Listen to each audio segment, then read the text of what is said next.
बढ़िया बॉल डालते हुए काफी बढ़िया प्ले।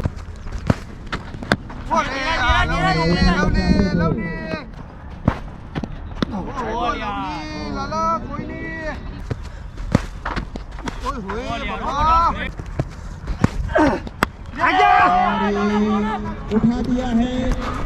नीचे, फिर जज करो, खाली जज करो यार। सूरत तो बहुत एक ओवर की समाप्ति पे 2 रन और बढ़िया कैच छोड़ दिया है रौनक। अगर ये कट मतलब बहुत नजीक जतो है कट में हाँ कट થાય ને પડીને એમ બી એરમાં બી બહાર જાય ને કટ પડીને બોલ કટ થાય બહાર તો ખોટો નજીક જતો રહે એટલે લાઈન જજ કરે એમ કેટલું તાર નજીક જવું એ જોવું પડે હવે ઓલામાં એલિવેશન પહેલું તો ઓલું ઠીક છે ઓલો ક્લોઝ ગયો એના પછી ઓલું એટલો ક્લોઝ તું આવી ગયો કે તને મારવાની જગ્યા ના મળે એમાં પછી તાર છોડવા પડે